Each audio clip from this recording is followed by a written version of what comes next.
Praise the Lord. आप सबको मेरी ओर से प्यार भरा नमस्कार। दोस्तों, आज मैं आपको बाइबल की कहानी में से मिस्र में परमेश्वर की ओर से आई 10 विपत्तियों के बारे और कैसे परमेश्वर इस्राएलियों को बचाता है उसके बारे में बताने जा रही हूँ। पिछली कहानी में हमने देखा कि परमेश्वर मूसा और हारून के द्वारा इस्राएली जाति को मिस्र की गुलामी से छुटकारा दिलाना चाहता है और इसीलिए उसने फिरौन राजा के पास मूसा और हारून को भेजा। परमेश्वर के सामर्थ्य से मूसा और हारून राजा फिरौन के सामने चमत्कार के कार्य करते हैं, लेकिन राजा फिरौन उन्हें इस्राएली जाति को ले जाने की अनुमति नहीं देते हैं। आगे हम लोग देखते हैं कि अनेक विपत्तियां आने के बाद फिरौन ने मूसा को बुलाया और कहा, विपत्ति को रोक दे और मैं इस्राएलियों को जाने दूंगा। परंतु जब विपत्ति रुक जाती थी तब फिरौन अपना इरादा बदल देता था, क्योंकि वह एक हठीले मन का राजा था।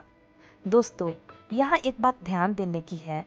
हम देखते हैं कि परमेश्वर ने राजा का मन हठीला कर दिया था ताकि वह अपनी प्रजा पर यह प्रकट कर सके कि वह सिद्ध, जीविता और पुरखाओं का परमेश्वर है।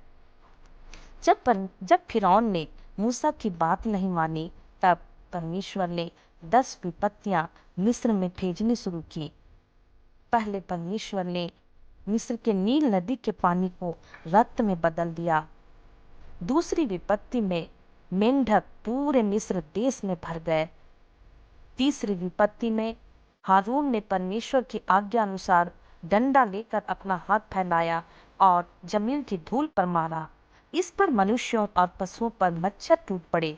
पूरे देश की धूल मच्छर बन गई, लेकिन फिरौन का हृदय कठोर ही बना रहा।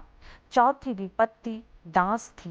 फिरौन का महल, उसके सेवकों के घर और सारा मिस्र देश काटने वाले डांसों से भर गया और डांसों के कारण मिस्र देश का विनाश हुआ। पांचवी विपत्ति मिस्र के सभी पशुओं पर भयंकर महामारी भेजी, जिससे सभी पशु मर गए, लेकिन इस्राएलियों के पशुओं में एक भी नहीं मरा। छठवीं विपत्ति फोड़े। परमेश्वर के आज्ञा अनुसार मूसा और हारून भट्ठी से राख लेकर आकाश की ओर उड़ा दिए। इससे मनुष्यों और पशुओं के फोड़े निकल आए और वे पककर बहने लगे। सातवीं विपत्ति अति भयंकर ओलावृष्टि भेजी। ओला के साथ साथ लगातार बिजलियां भी चमकती रही। आठवीं विपत्ति टिड्डियों का था, जो कि ओलावृष्टि से बचे हुए फसल को भी चट कर गई। नौवीं विपत्ति अंधकार था। 3 दिन तक सारे मिस्र देश में घोर अंधकार छाया रहा, किंतु इस्राएली जहां रहते थे वहां उजाला था। अंत में परमेश्वर ने अपने लोगों को, यानी इस्राएली जाति के लोगों को, दरवाजों की चौखटों पर शुद्ध बकरे या मेमने का लहू लगाने को कहा। फिर परमेश्वर का स्वर्गदूत मिस्र से होकर गुजरा।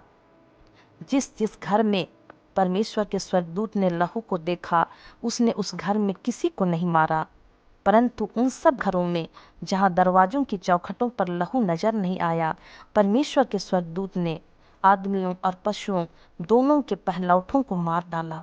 यह 10वीं विपत्ति थी। आज भी यीशु का लहू हमें हर संकट से बचाता है। इस अंतिम विपत्ति के बाद फिरौन ने इस्राएलियों को मिस्र से चले जाने के लिए कहा। परमेश्वर के लोग अर्थात इस्राएली पहले से ही तैयार थे और उसी रात उन्होंने मिस्र से प्रस्थान आरंभ किया। तब मूसा इस्राएलियों को लेकर निकलता है। परमेश्वर की योजना अनुसार छोटे रास्ते के बजाय लंबे रास्ते से ले जाता है, ताकि वह इस्राएलियों को हर परिस्थिति में तैयारी के साथ जीना सिखा सके, क्योंकि परमेश्वर हमें सिखाता है कि हम किसी परिस्थिति में ना टूटे, पर धीरज तथा साहस के साथ रह सके। लगभग 6 लाख इस्राएली पुरुष तथा उनके साथ स्त्रियां और बच्चे भी थे, और उनके साथ बड़ी संख्या में वे लोग भी थे जो परमेश्वर पर विश्वास करते थे। उस रास्ते में परमेश्वर ने उन्हें रात के समय आग का खंभा व दिन के समय बादल की छांव बनकर उनके लिए मार्ग तैयार करता रहा, तथा खाने के लिए हर दिन स्वर्ग से मन्ना भी बरसाया। चलते चलते इसराइली कुछ दिनों बाद लाल सागर के किनारे पहुंचते हैं, जहां से आगे बढ़ने का रास्ता बंद हो जाता है। इधर मिस्र में फिरौन और उसके आदमियों को अफसोस होता है कि उन्होंने इसराइलियों को भेज दिया, क्योंकि वे उनके लिए काम करते थे। और फिरौन ने तुरंत अपने युद्ध रथ और अपनी सेना तैयार किया और इसराइलियों का पीछा किया। जब इसराइलियों ने फिरौन और उसकी सेना को पीछा करते देखा तो वे अत्यधिक डर गए। अब वहां से भागने का कोई रास्ता भी नहीं था। तब मूसा ने परमेश्वर से प्रार्थना की और परमेश्वर ने मूसा को लाल सागर पर अपनी लाठी बढ़ाने के लिए कहा। जैसे ही मूसा ने पानी पर लाठी मारी, समुद्र का पानी दो भागों में दीवारों की तरह बंट गया और बीच में सूखी भूमि बन गया। तब इसराइलियों ने समुद्र के बीच सूखी भूमि पर आगे बढ़ना आरंभ किया। इन लाखों लोगों को अपने पशुओं सहित समुद्र पार करके दूसरी ओर सुरक्षित पहुंचने में कई घंटे लगे। फिरौन और मिस्रियों ने भी उनके पीछे पीछे समुद्र के सूखे रास्ते में घुस गए। ज्यों ही फिरौन और उसकी सेना समुद्र में आगे बढ़ने लगे और इधर सभी इसराइली समुद्र पार कर चुके, तब परमेश्वर ने फिरौन और उसकी सेना के पहियों को, रथ के पहियों को निकाल दिया। और उसी समय परमेश्वर ने मूसा से कहा कि वह लाल सागर पर फिर से अपनी लाठी बढ़ाए। और जब मूसा ने लाठी मारी, पानी की दीवारें एक दूसरे से आकर मिल गई और मिस्रियों और उनके रथों को ढक लिया। सारी सेना इसराइलियों का पीछा करते हुए समुद्र में चली गई। उनमें एक भी जीवित नहीं बचा। कितना अद्भुत काम परमेश्वर ने इसराइलियों के लिए किया। तब इसराइलियों ने परमेश्वर का भय माना और जान गए कि यही परमेश्वर जीवित और उनके पुरखाओं का परमेश्वर है। उन्होंने परमेश्वर को धन्यवाद दिया।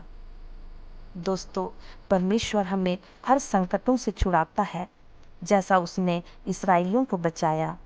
वह हमें आज भी संभालेगा। बस हमें अपना विश्वास जीवित परमेश्वर पर हमेशा स्थिर बनाए रखना है।